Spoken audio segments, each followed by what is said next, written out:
And we are recording. Hi, welcome to the Spring 2021 Catalyst Day. I'm Mark Keynes. I'm a professor in the biology department and also the Associate Dean for Catalyst. I also serve as one of the mentors for the Applied Innovation Seminar. And I'm joined today by my co-moderator, Megan Gannon, a professor in English. Catalyst is our 5-course skills-based general education curriculum. Students learn and practice many of the skills needed to participate actively in our society. And in the Applied Innovation Seminar, students demonstrate the mastery of these skills by working in collaborative teams to address large, open-ended problems. Today's Catalyst presentations are the celebration of the work that this semester's students in the Applied Innovation Seminar did. The presentations will be about 20 minutes and there will be time for questions afterward. Please submit your questions using the chat function. One of the moderators will read the questions and the group members will answer them. So the presentation that we are about to enjoy is titled Quality Food in the Heartland of America, Feeding Our Local Community.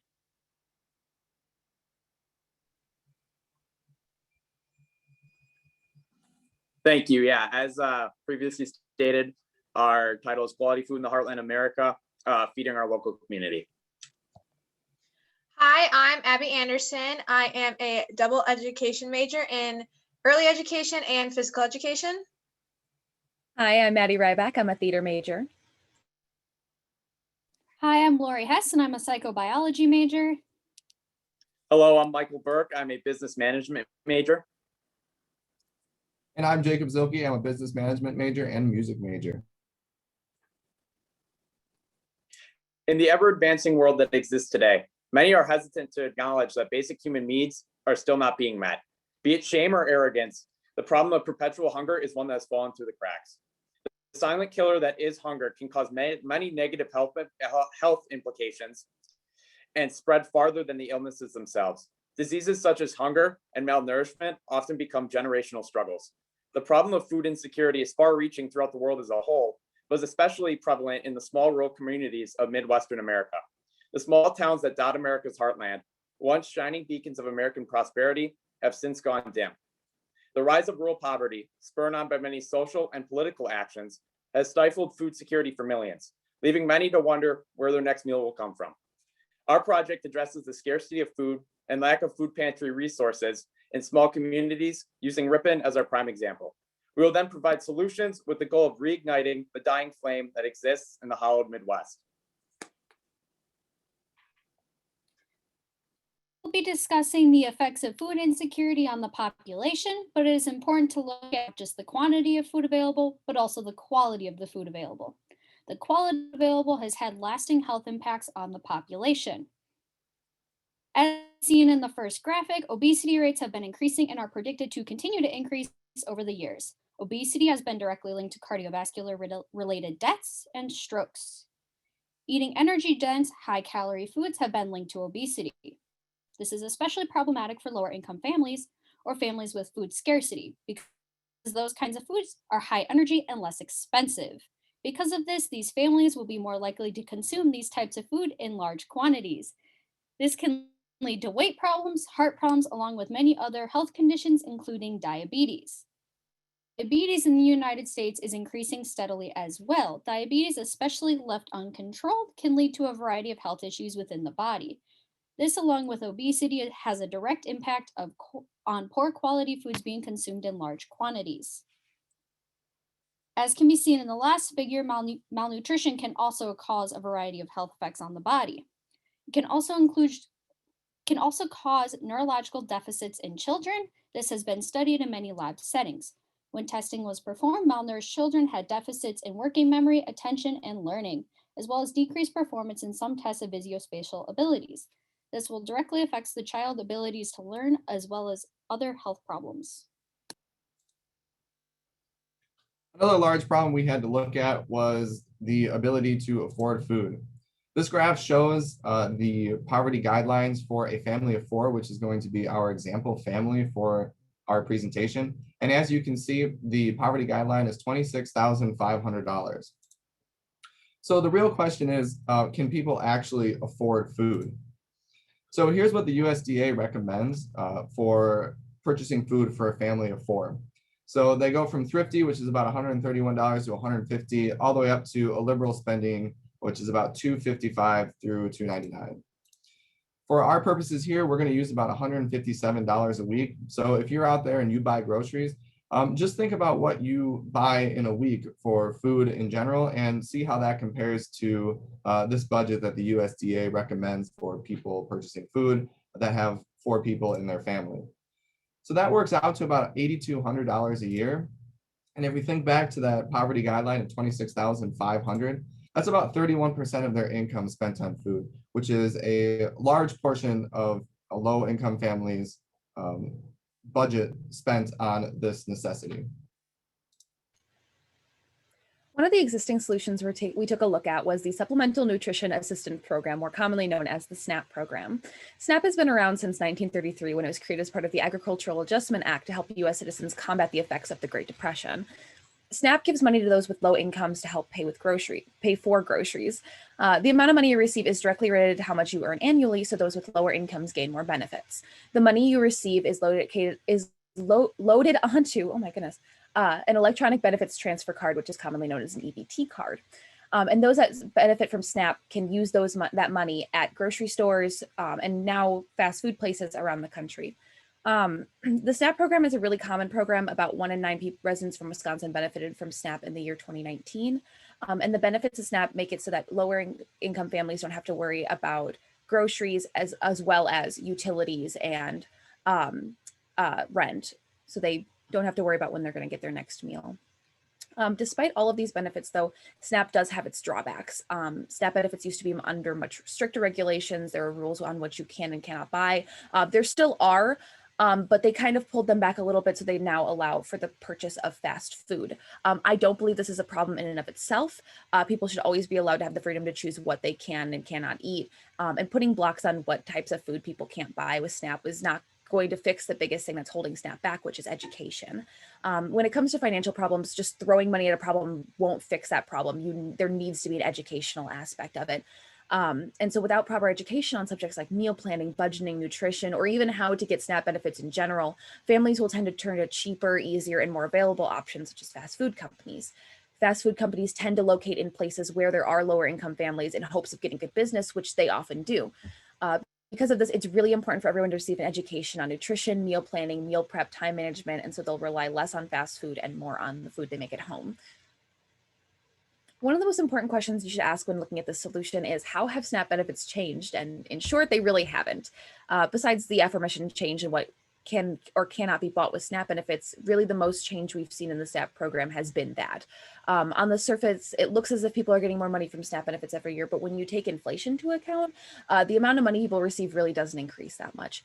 Information from the U.S. Department of Agriculture, which is the slide that I have up right now, states that between 2000 and 2019, the average SNAP benefits only increased by about $250 when inflation is taken into account. This is still an improvement. It's a good improvement. It's more money, but when you take into account the fact that the cost of living has also increased, this may not be enough for low-income families. So another current solution that we kind of looked into was different school programs and schools using free and reduced lunch programs. So in this first graphic, you can see that this is a graph of different counties in Wisconsin and the percentage of them using schools in that county using free and reduced lunch program. So as you can see, the majority of Wisconsin is more into that 21 to 40% range, and then also into that 20 or less percent range. And then, so that kind of just shows that not as many schools are using the free and reduced lunch program in 2003 and 2004. And then in this next graph, we're going to jump ahead 10 years to 2013 and 14. And you can see that there's been a drastic increase in the amount of schools who have gone to free and reduced lunch programs. You can see in a more northern Wisconsin, it's almost completely in that 51 to 70% or 70 or more than 70% range. So that's just showing that a lot of like the counties in northern Wisconsin, which is where most of our rural communities are in Wisconsin, which kind of goes along with our theme of rural communities, they're needing more assistance. And then even in southern Wisconsin, you can see there is a huge increase. There's a lot less of the gray area. So that means that honestly, the majority of Wisconsin is at least at 21% of the schools, if not higher, probably closer to 50 or more percent. And so this just shows that there's been a huge increase in families and communities who are needing more assistance in food in Wisconsin. And that's kind of like why we've taken this toll on this project.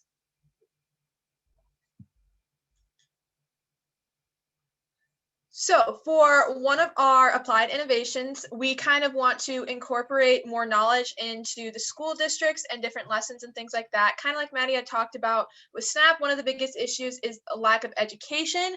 So our goal is to take Ripon High School and Traded Treasures, or later on our food pantry that we'll talk about later, and kind of getting more opportunities in the classrooms for students to have more knowledge on how to apply for food stamps, how to budget for foods, just really have more knowledge on the kind of the whole topic of food in general.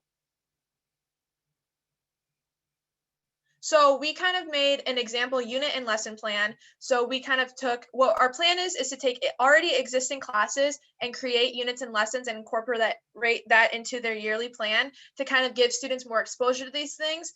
So for our example unit plan, we took like a home ec class. And so this is kind of a layout of a unit plan where on the first day, they kind of would learn how to budget for groceries. Second day, they would talk about how to find good meals. Third day, they would go to the grocery store and kind of learn about that. Fourth day, they would actually prepare the meals and like learn how to prepare good meals. And then the fifth day would be some sort of an assessment to kind of test them on what they learned. Then for our example lesson plan, we chose to do the test day, and basically we thought they could do some form of an assessment where they are assigned a budget and they have to learn how to budget with whatever, like budget for food based on the budget that they were given. They have to find good recipes that they can make and make good meals for their family of 4, which we have chosen. And then they would have to do some sort of a written assignment to kind of talk about what they've learned and what their biggest takeaways are from this lesson. And kind of our main goals of this unit or lesson, or just overall incorporating this stuff into schools, is we want students from this specific unit, we want them to learn how to budget for food, smart shoply, make connections to like the different foods that they like can buy in bulks or different things like that. And then just kind of understanding all the extra work that may go into budgeting, so that if they learn that now and they get that understanding in their sophomore, junior year of high school, it will be more natural when they're older, so that hopefully like they can either take this information to their families at home who may be struggling in 10, 15 years. If them themselves are struggling, they'll have these background resources, or maybe this will open up their eyes so that they can budget properly or get extra help right away when they need it, so that maybe they don't go into those situations. All right, so the next part of our solution is actually building a food pantry within Ripon. So the first picture that you will see is of our greenhouse that we intend on building. This is one of the main things that sets our food pantry apart from the normal food pantry, is we will have access to fruits and veggies all year round, because the greenhouse works, how it's positioned is the sun automatically shines in the windows, which keeps greenhouse between 50 and 70 degrees Fahrenheit all year round. This is optimal growing temperatures for especially fruits and vegetables, mainly potatoes, raspberries, and strawberries. Because of this, people will have more access to high quality food, as well as the normal foods you would get in a food pantry. On the next picture, you'll see the building we intend on buying. This building is optimal because it already has a parking lot for the delivery vehicles we plan on buying, as well as for people to park in to be able to pick up their groceries. It also has an acre of space, so we'll be able to build our greenhouse as well as house community events there. Next, Jacob will be talking about the financial side of our solution.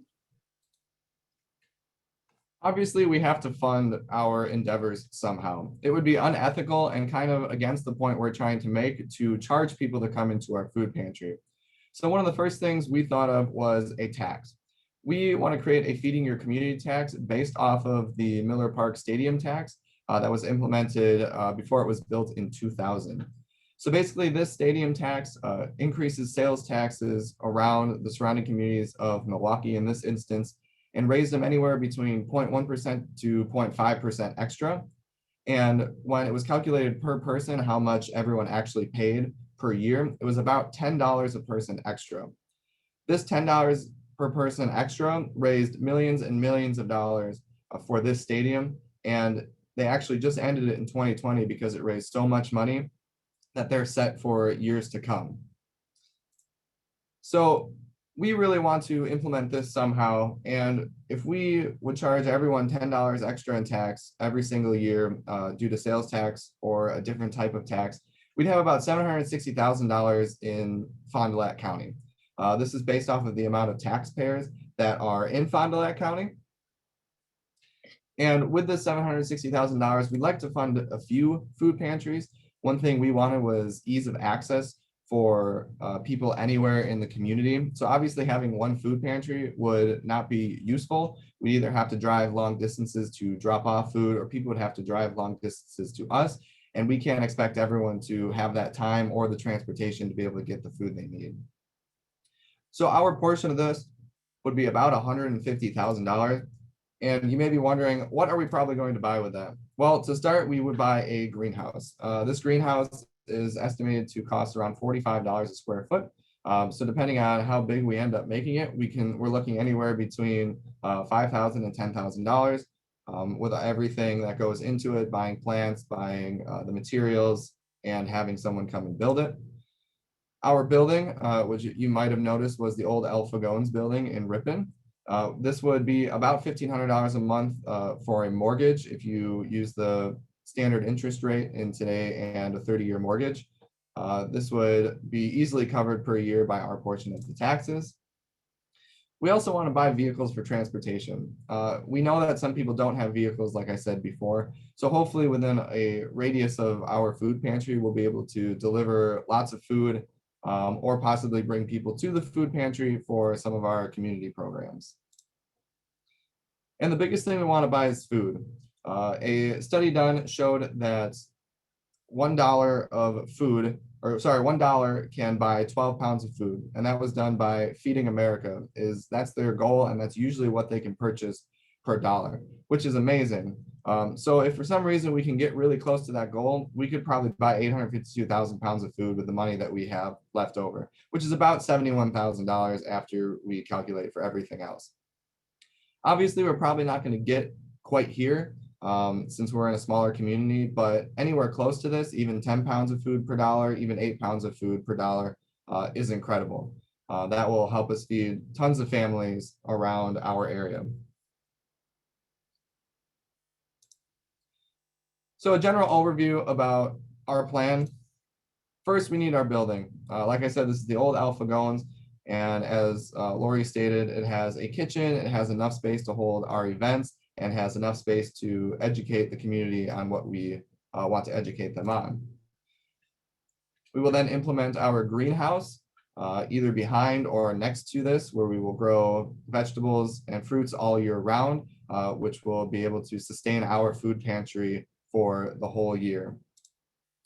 And finally, our last part, we really want to pair with the high school or other educational facilities around the area to hopefully raise awareness about food pantries, their benefits, what they can do for people, and even possibly go into the schools, as Abby talked about, and educate everyone on what we do and what we hope multiple communities will do when they follow our plan. So thank you for joining us. Does anyone have any questions?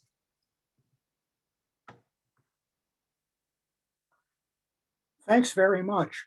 That was a great presentation. You have started Catalyst Day off with a bang. Are there any questions from our viewers? Well, I have one. And that's regarding the idea of your greenhouse. I see the appeal of being able to produce food that would go straight into the food pantry. But are you concerned that you may not be the most efficient way of production? Might it be better to pair with a farmer who is already expert in growing food? Have you thought of that? I can take this question because I'm the one that came up with the greenhouse. That was a concern for us, but the main thing we were focused on is year-round production. because with farmers, a lot of times their growing seasons are limited. So if we can have year-round production, that would be preferable. That's the main thing why we wanted to build the greenhouse. I was even thinking using a local business like Ernesi, who already does year-long production on like herbs and things, might be a good partnership. We have Yes, a definitely. question from the chat. Did you think about incorporating teaching students how to grow a garden as part of your school education program? Yeah, so actually we did talk about this a lot, and I think that's also kind of another one of our pros to the greenhouse is the fact that kind of because like our big thing was like incorporating working with the food pantry and with the schools would be able to come to the food pantry and they can go and like learn how to garden and do things like that in our greenhouse. And that's kind of like another thing that could be taken or implemented into other already existing classes. And then a unit B where they come to the food pantry and they learn how to plant and they learn how to, you know, work with different things like that. So that's kind of another like pro to the greenhouse. Like we do want to work with like the local farmers and like the local community and things like that. But we can also, it just gives us more opportunities to get the community involved, if that makes any sense. Because our big thing is kind of like promoting like education and availability and resources. And this is just kind of another way to make connections and get and bring people together kind of to just like use it and have it more accessible, if that makes sense.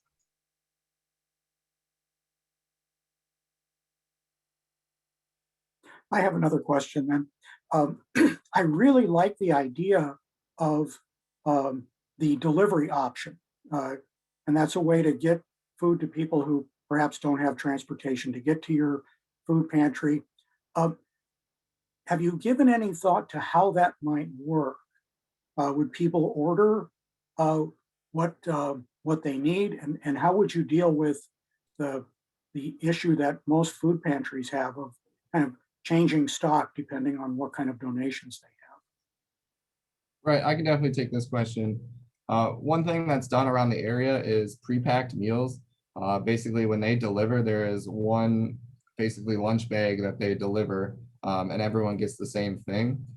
We considered that, but obviously, if someone has food allergies or allergies to anything that we put in there, that's going to limit, you know, what they can eat out of the shipment that we give. If we give everyone the same shipment, we discussed a little bit about possibly having set shipments with specific allergies notated. Like if you have a gluten allergy, we can bring you this one. If we have a dairy allergy, we can bring you this one, or we just have this regular one that has a little mix of everything in it. And that's probably how we go about that, because placing orders would require more staff. And obviously when you're dealing with volunteers, you have to be careful about how much work you put on them and how much the logistics of everything that involves with either phone ordering or online ordering. Thank you. Any other questions? I have a question. So your presentation obviously reminds me of that old cliche about if you give a man a fish, he eats for a day. If you teach a man to fish, blah, blah, blah. And it seems like your presentation is a little bit giving people the fish, right? It's addressing the problem of not having enough quality food. I wondered if you all talked about, you know, the underlying problems of why people aren't being able to afford food, and if that was something you thought about addressing sort of at the macro level. So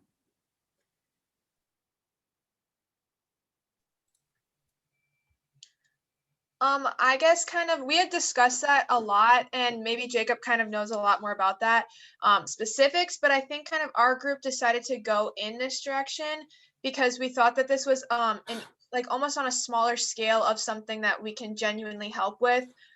We wanted to start off where we can make an impact in our like community that we're currently in, and that it's something like going up on a higher scale. That is something that is definitely an issue that needs to be addressed, but it's almost like bigger than we wanted to take it, if that makes any sense, because you have to go on such like a nationwide scale. Jacob might know more about the logistics of that, but I think we just kind of wanted to target it to our community and trying to help our smaller community. And we thought this was like the best and most like realistic way that we were able to help. Yeah, we talked through a few more lesson plans, and one of them was financial management. But we figured the one we shared today was one of our favorites. And Abby did a good job of explaining that, but we definitely have a few other lesson plans we could implement regarding that issue. Great. Any other questions? Okay, well, thank you very much for a great presentation, and it's obvious that you guys have put a lot of work into it this semester. And so happy Catalyst Day to everyone.